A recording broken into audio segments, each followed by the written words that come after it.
Welcome to PC Precision Engineering, a technical, contract manufacturing, and engineering solution provider located in the Western Hemisphere.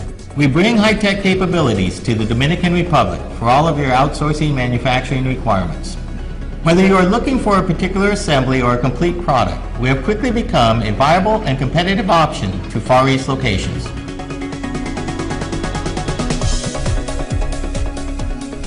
Looking for printed circuit board assemblies? Our capabilities include both surface mount and through-hole technology, including micro VGA for both single and double-sided placements. Cables and harnesses? We can assemble many varieties of cables and harnesses for all applications. We have sheet metal stamping and bending for enclosures, a full machine shop with CNC mills and lathes, powder coat painting, silk screening, and metal plating operations. This allows us to package your circuit board and cables into a finished product, including final assembly and testing requirements. We can offer full turnkey or consignment inventory programs. Our goal is to develop a partnership that is best for both companies. We are flexible in our business options. We have seasoned engineering resources to finish your project or product and get them to market. We add value to our customers with our electronic, mechanical, manufacturing, and industrial process engineers. They make sure that your products are manufactured in the most efficient method and that your projects are completed on time. Quality concerns? We are ISO 9001-2000 registered with Underwriters Laboratory. We manage our processes and workmanship to MIL standard and IPC, and we are RoHS compliant. The Dominican Republic is perfectly located for your outsourcing destination with several advantages. Shipping is convenient to the mainland via both ocean and air services. You don't have to deal with such a drastic time zone difference for travel and communication, and all our staff is bilingual. The addition of DR-CAFTA, the European Free Trade Agreement, and our location in the free trade zones in the Dominican Republic add several other advantages, including customs charges, duties, and taxes compared to other outsourcing locations. For companies located in the Dominican Republic, we bring the supply chain directly to you without costs of additional transportation. Let PC Precision Engineering assist you with your product and outsourcing requirements. Visit our website, then contact us for a tour of our factories in the beautiful Dominican Republic.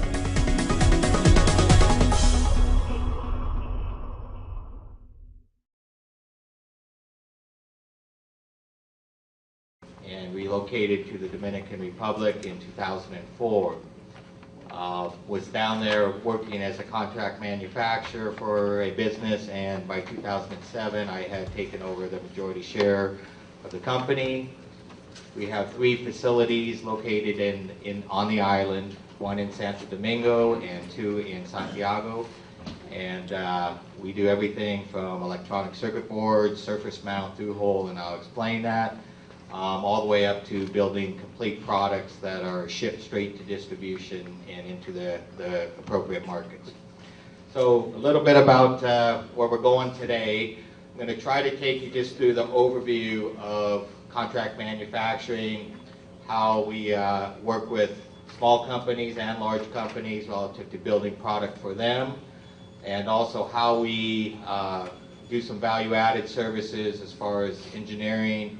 A lot of you folks here may be inventors, as I was reading through some of the information, and a lot of times it's difficult to get started. So I think that you may find it interesting that possibly we can help in what we do. We are very vertically integrated, and which means there's not a lot of other companies in the Dominican that we can contract to. So we do most of the work ourselves in-house. We say that we're near shore. I guess that's all relative. Little bit far away from the West Coast, but we do most of our business primarily with U.S. companies on the East Coast, Canada, and some in Europe currently. And we are ISO 9001-2008 certified, and I think we are very competitive as a low-cost outsourcing location. So we'll start the presentation. Just kind of take you through the process real quick. I don't like to read the slides, so really we go from concept. It depends on how far you are into your product or your development of your product. One thing that is a little different, if you could provide a schematic, we could actually just take the schematic, do the Gerber files, do the layout for you, and then take it into fabrication of the circuit boards. From that, we would build prototypes, typically go through a test process with that, and provided there's not a lot of changes, we could then start going into low volume production and ramp up as your product becomes more accepted in the market. We do, I'm going to take this out. So I said a little bit about prototypes. Depending on the complexity of the product, we will do different types of testing, different levels of testing, and can help even with the sales. Not really our strong point, but I'll talk to you a little bit about how we do that. If you want to really target Latin America and the Caribbean, I think we are a very good avenue to take creative products into those markets, and I have a second presentation on that.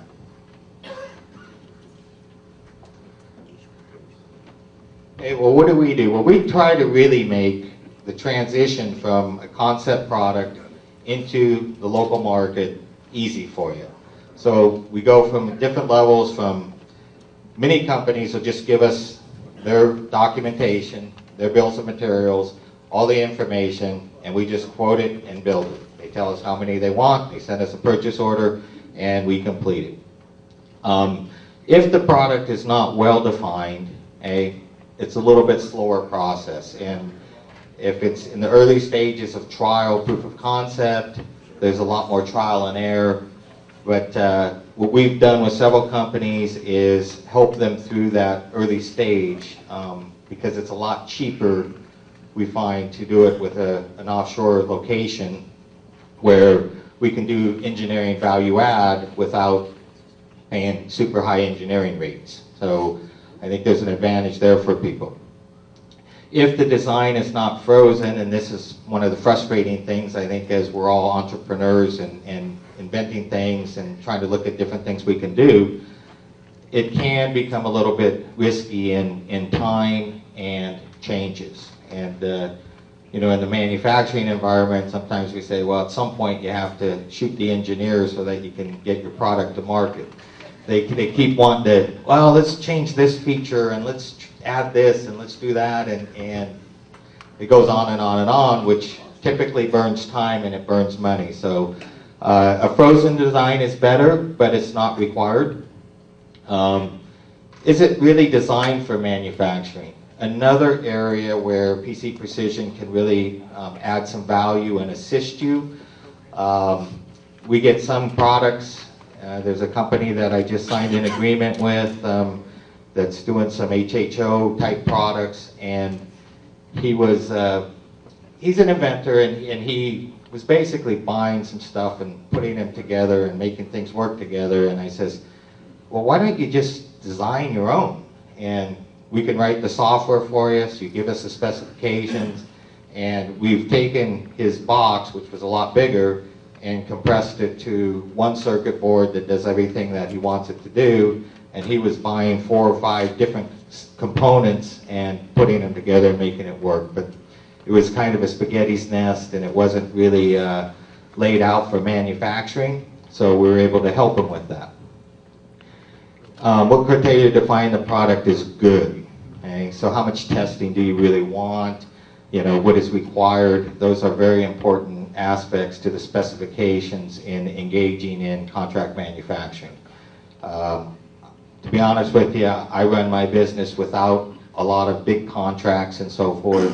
Probably the most important is non-disclosure, which I think in the Western Hemisphere, and being that I'm a U.S. citizen and from the U.S., understand the importance of IP.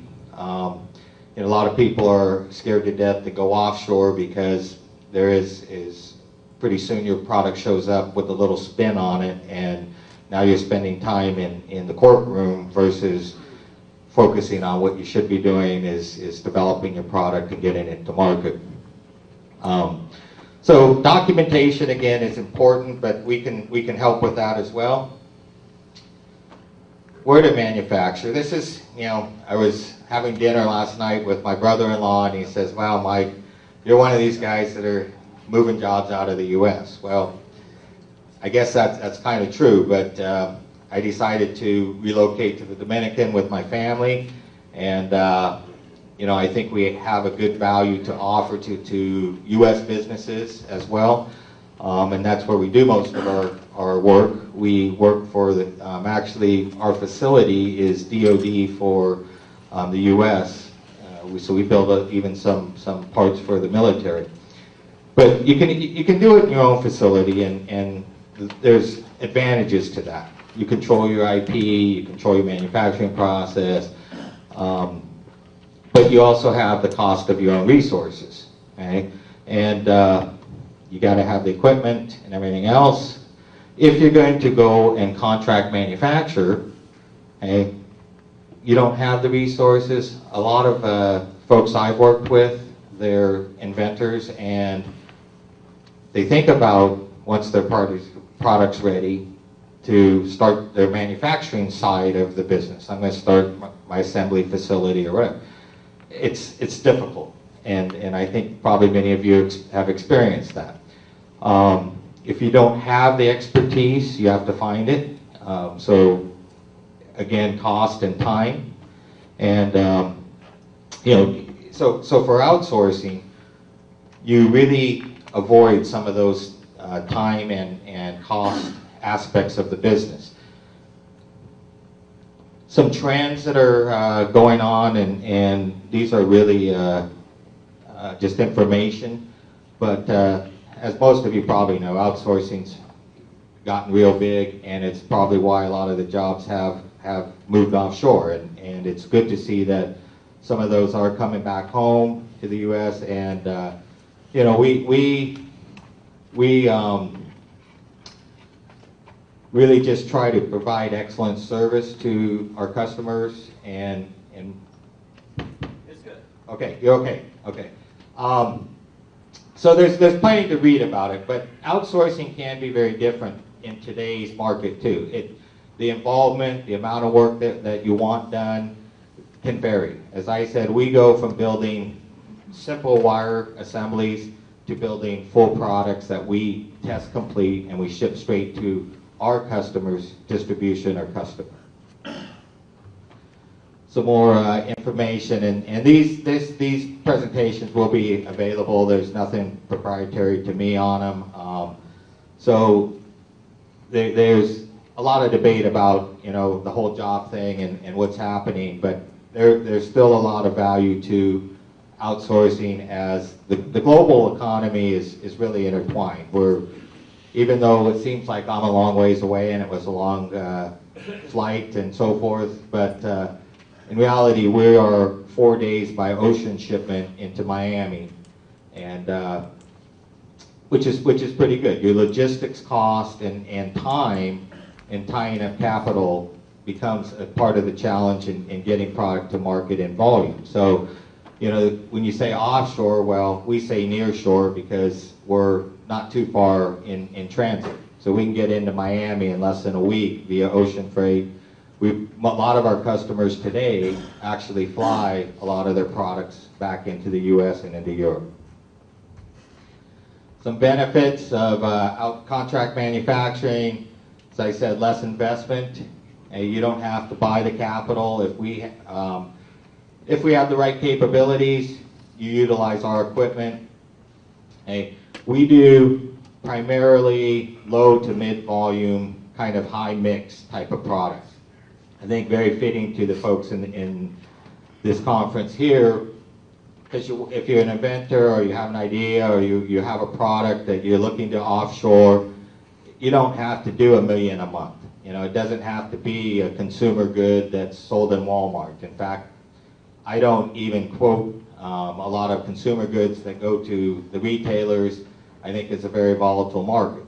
We have companies that have come to me to say, "Can you build cell phones?" I said, "Yes, but I don't want to, because the technology changes every 3 months, as most of you know, with cell phones." So that's not really our business at PC Precision. What we do is we try to find good relationships with our customers, and we really consider it a partnership. Ramp up can be fairly fast. It depends on how well you're documented and how well you're ready to go. Okay? If we do two types of quoting typically, most of our customers, we say, do you have a timeline? Then we quote it based on lead time to reduce lead time. So we can get some quotes to production in less than 2 weeks. But other ones, they say, no, we strictly want it based on price. We go into the market and we say, well, you have a part on your bill of materials that has a 20-week lead time, you got a problem. Okay? So do you want to wait 20 weeks and get the best price? Do you want me to go find that part at a higher cost, but it's available or will be available in a shorter lead time? Okay? Some drawbacks, possibly compared to in-house, longer chain of command, outside partner, okay? Continued commitment to pull through with the contract, okay? Additional transportation costs. We don't find that to be huge from where we're at, but it is a concern. And perception of expectations, the culture and the language. I've lived there for 8 years and I still can't speak very good Spanish. So, but we are, most of my staff is bilingual, so most of them speak English, and all the professional positions and account managers do speak English. Some additional benefits, economies of scale. We do two types of quoting today and two types of business. We do what we call consignment inventory programs, where if your company chooses to manage the materials and the logistics, they can send a kit to us, and we will provide the labor to do the conversion to the product. Most of our customers will start that way. It's faster to move. They're going to move a product from, say, Spokane to the Dominican. They want to start quickly. They move it with the kit. We work out all the labor and assembly instructions, the documentation, and then we are ready to produce. So we'll produce, ship, qualify, etc. Typically transitioning into what we call a turnkey quotation or turnkey relationship. In a turnkey, they send an order that says, we need 100 of these, and we buy all the parts to their specifications. Okay, and we do all the work, we just ship them the finished assembly. As I mentioned in the introduction a little bit, we do have front-end design work that we offer. So I have about 14 engineers. We do circuit board layouts, we do mechanical drawings. We have companies that have come to us with literally a piece of paper and an idea and says, do you think we can do this? I says, yeah, give me a schematic, we'll run the board, we'll build it, we'll create a prototype, and if it works for you, you can make changes, and then we're ready to go. So the front-end design is actually key to a lot of our customers because we get into the product much earlier. Okay? And when new generations are coming out, it helps us to be ahead of the curve. Again, when we do turnkey, we offer the whole purchasing, manufacturing, engineering. Each customer has an account manager that is their contact person that's responsible for their account. Okay? Customer service, transportation, the logistics, we work all that out with the customer. Okay? It's less risk, I believe, for the company to outsource in some manners, and really so you guys can focus on what's the next generation, what's the next product that you want to bring to market. Again, some requirements. We typically like to have things well documented, but typically in the entrepreneur world, that could go from anywhere from a napkin to electronic data and drawing. So we've seen both. There's a company out of Connecticut, and they do professional audio equipment, which I think I read that John Bandini has a background in. And he's actually a grandnephew of William Deming, the quality guru, and he brought his first design that we worked on together literally on a napkin. He says, well, we got this concept, I want to design this product, and now these products are being used in some of the top studios around the world for audio, professional audio. Talked a little bit about shooting the engineer, but product changes on the fly become very difficult to manage, so we try to avoid that. You know, what are the expectations of the product and the ethics of the business? And I focus a lot on that just because I think coming from the U.S., I understand what the expectations are, but it's better that all those are well defined up front. And I mentioned partnership, but the mutual commitment. A little bit about the Dominican Republic. We do, you don't have to be real big to engage with us if you're interested. So, let's see, Honeywell, I guess, is a pretty big company. We serviced Honeywell for many years. Unfortunately, they moved from the Dominican recently and have moved to Mexico and to Asia with the work we were doing for them. We were actually doing it for an energy company. We were building the utility meters, sub-meters for a company called Emon. Some of you may know them. Emon Demon is their product. And they were bought by Honeywell 2 years ago and have gone through, I think, the whole big corporate bureaucracy of Honeywell making their decisions. But we move on, and you know, it's another customer that did very well for us. I think we did very well for them. And at the end, there was no bad feelings when they departed, except I have to find more customers. So, but those are big companies. Now we do a lot with small companies. We do, like I say, this audio company. Maybe he does $6,000 a month in purchases with us, which is a pretty small number, but for him it's quite large for his retail market once he marks it up and resells it. So again, said we do low volume, high mix. We don't focus really on the consumer high volume stuff. I think the good thing that we do, and probably what we score best with our customers today, is responsiveness. Okay? Our ability to respond quickly in the market when people need things. So a lot of times what we're doing now is we may have a company that's doing 80% of their volume in China and give me 20%, and when they need something fast and they say, well, our China shipment's on the water, we're not going to get it for 4 weeks. Hey, Mike, can you raise your volume a little bit and get it on the boat to Miami and we can get that in 2 weeks? Yeah, no problem, we can respond. We're not on West Coast time, but most of the year we are on the same time as the Eastern time zone. And if you haven't been to the Dominican Republic, it's a great place to vacation as well as do business. So quite beautiful beaches down there. Okay. A little bit about my company. Again, bilingual, except me. My Spanish is not very good. We are located in what are called the free zones in the Dominican Republic. What is a free zone? A free zone, even though it resides in the Dominican Republic, has secured walls that the barrier to the customs is at the walls of the park.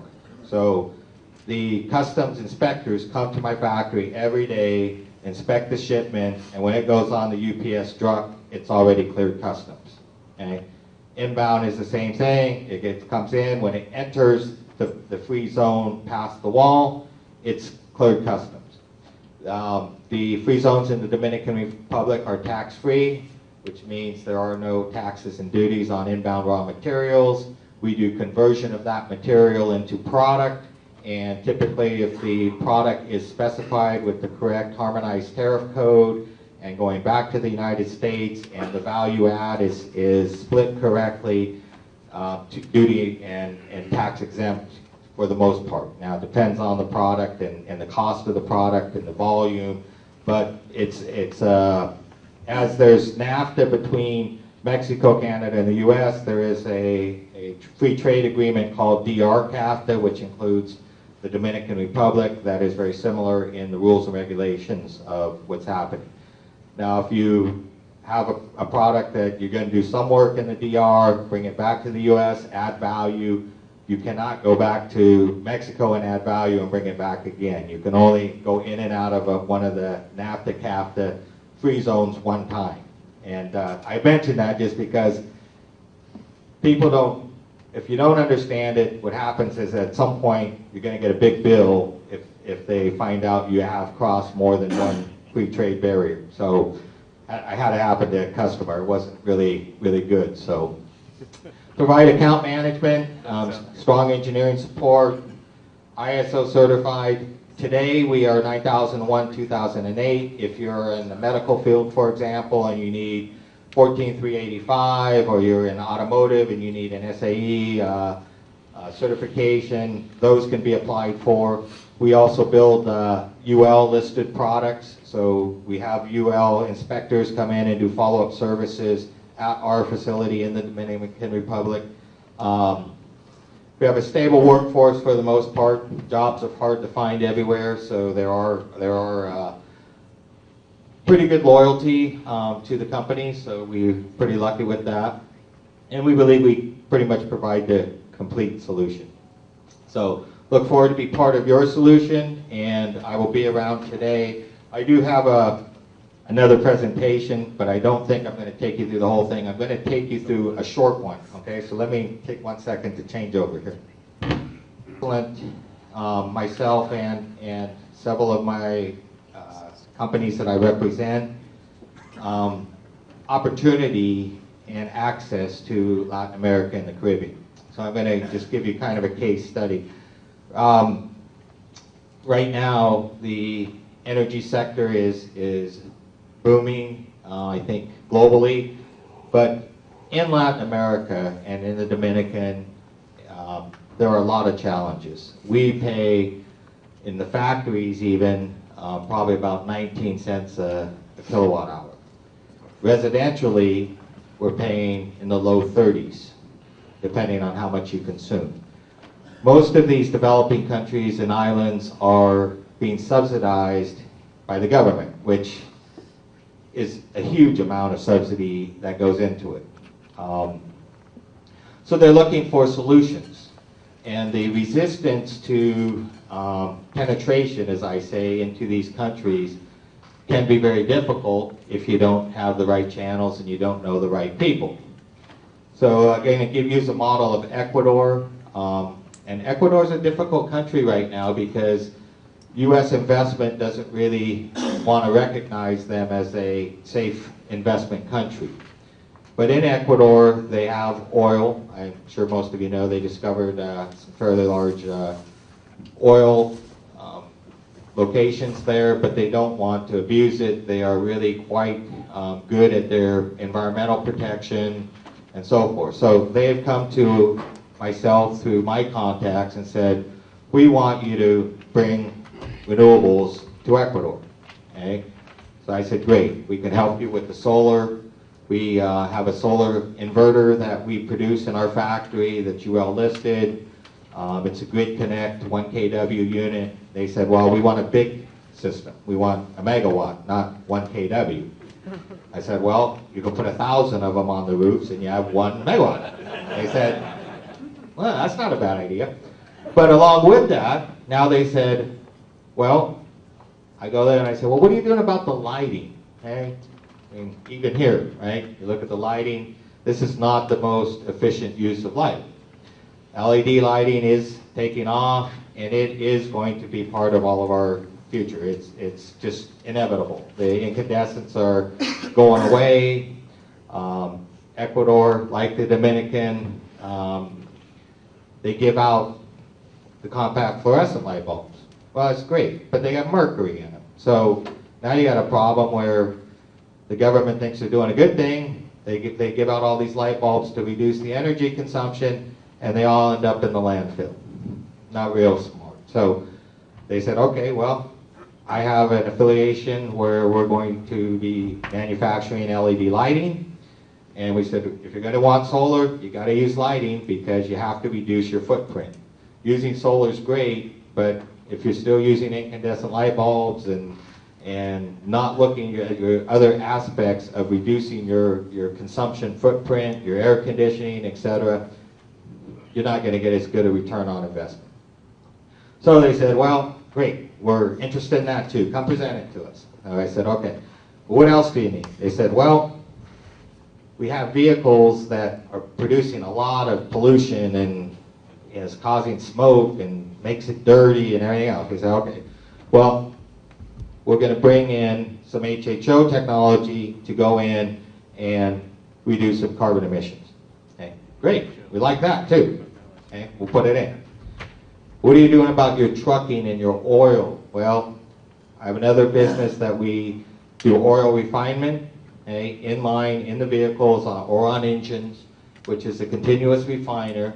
And we've gotten into some of the government's contracts and some of the big guys in Mexico that are putting them on every truck. Okay? Well, what does that do? Reduces their maintenance, reduces their oil consumption, improves their gas efficiency, improves the long-term reliability of the engine parts. Okay? They say, great, we'll take that too. So any product like that that can help with the environment, help with CO2 emissions, help with energy efficiency, okay, is very viable to get into Latin America, the Caribbean, South America. And what I've tried to do is bundle it. And it's one of the exciting things about being here and speaking is if any of you have a product that you believe it works well and is mature enough, and you need representation or manufacturing, that's really why I'm here, to try to present that opportunity to you.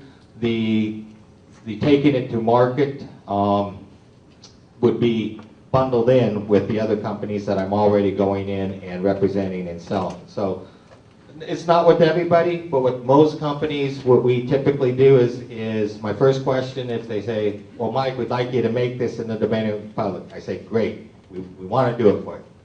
So they say, great, quote it, they like the price, so we start the relationship. Then I say, well, how many are you selling in the Dominican? I've never seen this here. They say, 0, we don't have any representation.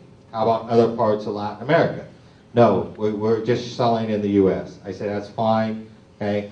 I'd like to represent your product in the Dominican and in Latin America, and what I do is I bundle it. So when I go in to present to a government or to a distribution network or to a company, I say, well, we have a full lineup of energy efficiency products, we have a full lineup of services, and it's a nice way to get into the market. And a lot of that is also working the public sector. So, you know, you have to have, unfortunately in Latin America, for the most part, you have to have connections to get into the public sector. But once you're in, it can be very promising for you, because they say, well, we're going to put LED lighting in all the government buildings. Okay. Well, that's a pretty big contract. We're going to put solar on all the government buildings. Okay. We want to do some with HHO in all the vehicles or all the public buses. Okay. So there's a lot of opportunity in being able to bundle anybody's product as long as it kind of fits the mold. Okay. Yes? Yeah, I'd like to know how maybe you do stuff like ball grid arrays and really small surface mount. Yes, we do. We do micro VGA and we do VGA. We have X-ray. You can find our corporate presentation on the website as well, and it gives all the specs of the spacing, how small we can go down to. My real question is, out of all the products you make, which is your favorite one?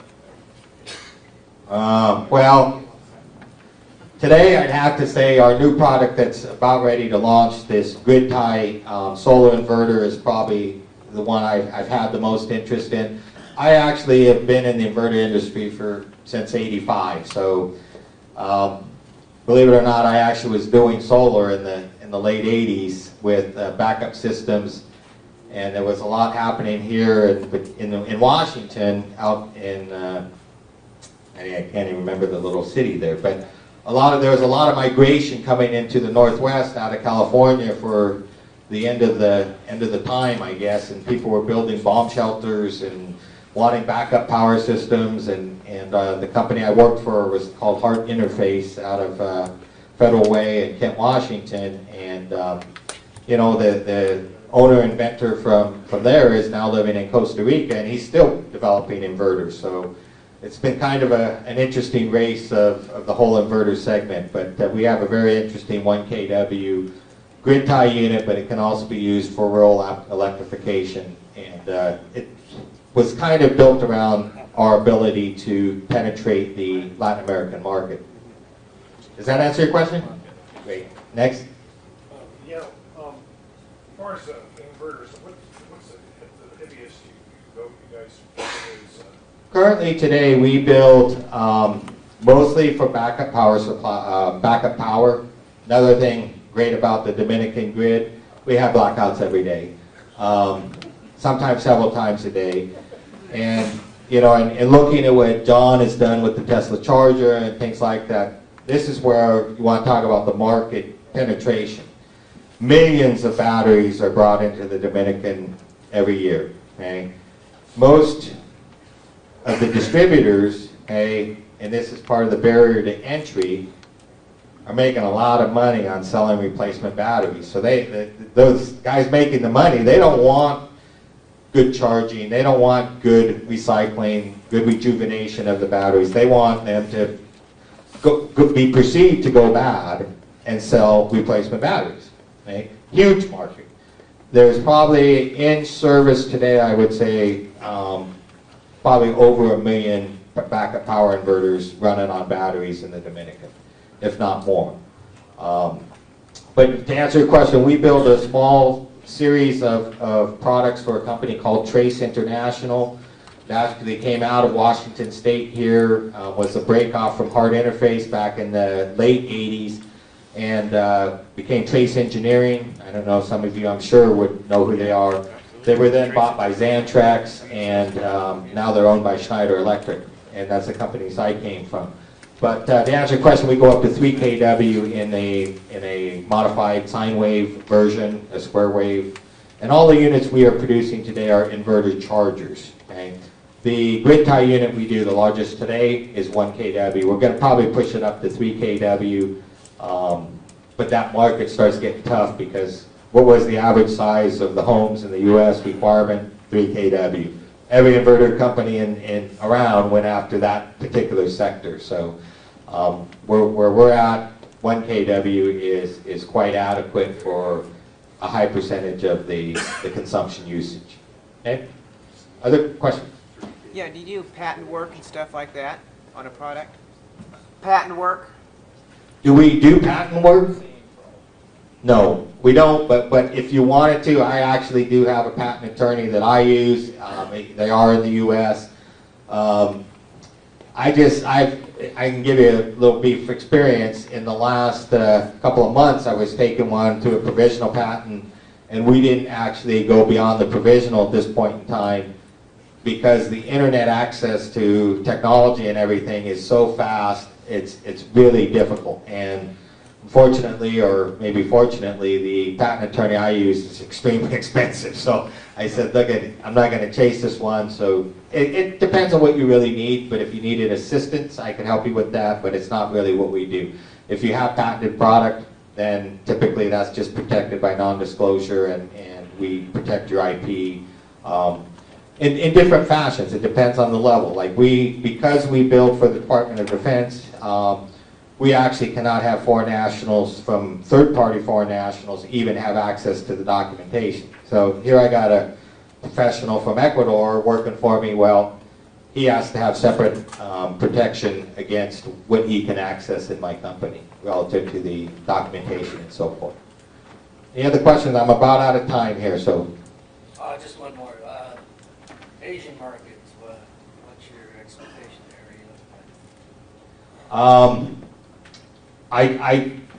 For me personally, I look at the Asian market as a huge emerging market, but I also look at it as a pretty difficult market to enter as well, just because it's so far away, at least for me. So really my focus is in the Caribbean, in Latin America, South America, where we have our strengths. And actually, if you look at that market for the type of things we're doing,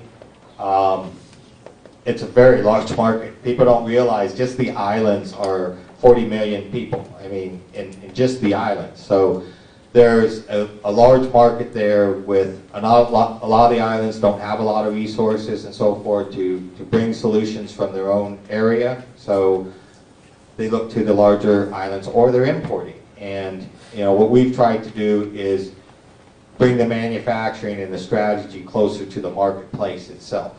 Now, to be honest with you, we compete with China in contract manufacturing, but in a different way just because we don't go after the high volume stuff.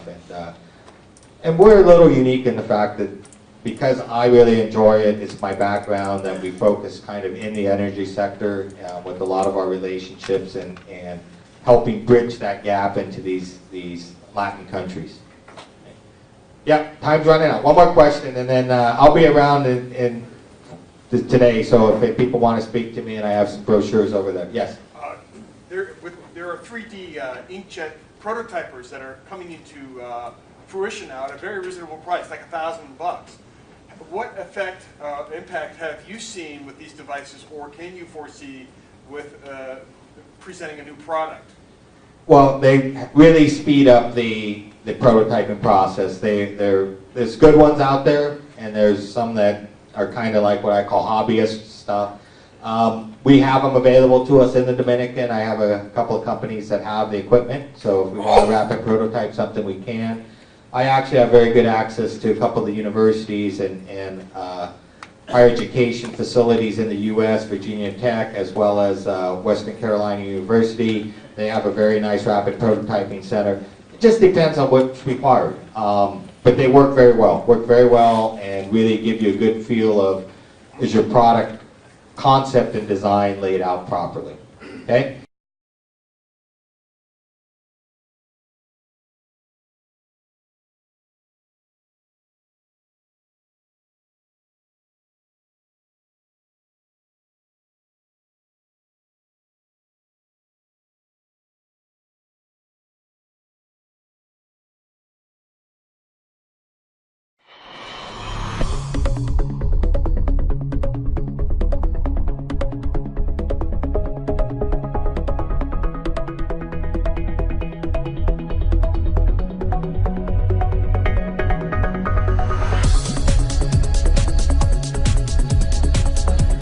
Welcome to PC Precision Engineering, a technical, contract manufacturing, and engineering solution provider located in the Western Hemisphere. We bring high-tech capabilities to the Dominican Republic for all of your outsourcing manufacturing requirements. Whether you are looking for a particular assembly or a complete product, we have quickly become a viable and competitive option to Far East locations.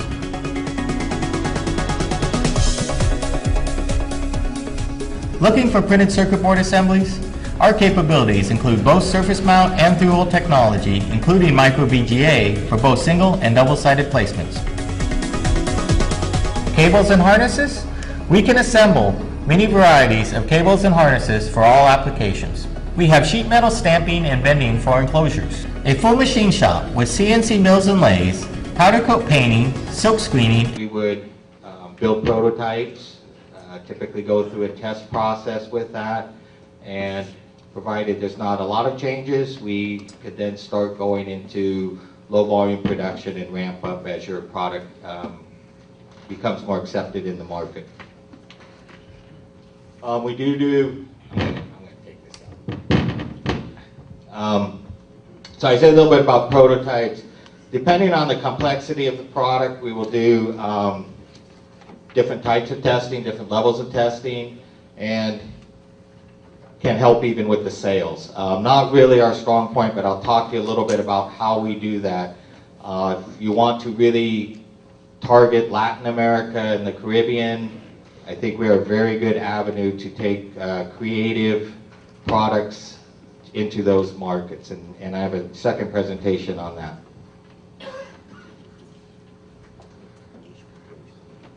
Okay, well, what do? Well, we try to really make the transition from a concept product into the local market easy for you.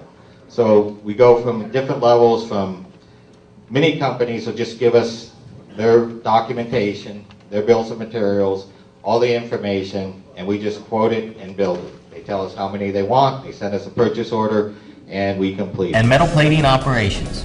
This allows us to package your circuit board and cables into a finished product, including final assembly and testing requirements. We can offer full turnkey or consignment inventory programs. Our goal is to develop a partnership that is best for both companies. We are flexible in our business options. We have seasoned engineering resources to finish a project or product and get them to market. We add value to our customers with our electronic, mechanical, manufacturing, and industrial process engineers. They make sure that your products are manufactured in the most efficient method and that your projects are completed on time. Quality concerns? We are ISO 9001-2000 registered with Underwriters Laboratory. We manage our processes and workmanship to MIL standard and IPC, and we are RoHS compliant. The Dominican Republic is perfectly located for your outsourcing destination with several advantages. Shipping is convenient to the mainland via both ocean and air services. You don't have to deal with such a drastic time zone difference for travel and communication, and all our staff is bilingual. The addition of DR-CAFTA, the European Free Trade Agreement, and our location in the free trade zones in the Dominican Republic add several other advantages, including customs charges, duties, and taxes compared to other outsourcing locations. For companies located in the Dominican Republic, we bring the supply chain directly to you without costs of additional. And a lot of times it's difficult to get started, so I think that you may find it interesting that possibly we could help in what we do. We are very vertically integrated, and which means there's not a lot of other companies in the Dominican that we can contract to, so we do most of the work ourselves in-house. We say that we're near shore. I guess that's all relative. Little bit far away from the West Coast, but we do most of our business primarily with U.S. companies on the East Coast, Canada, and some in Europe currently. And we are ISO 9001-2008 certified, and I think we are very competitive as a low-cost outsourcing location. So we'll start the presentation. Just kind of take you through the process real quick. I don't like to read the slides, so really we go from concept. It depends on how far you are into your product or your development of your product. One thing that is a little different, if you could provide a schematic, we could actually just take the schematic, do the Gerber files, do the layout for you, and then take it into a fabrication of the circuit boards. From that, transportation. Let PC Precision Engineering assist you with your product and outsourcing requirements. Visit our website, then contact us for a tour of our factories and the beautiful Dominican Republic.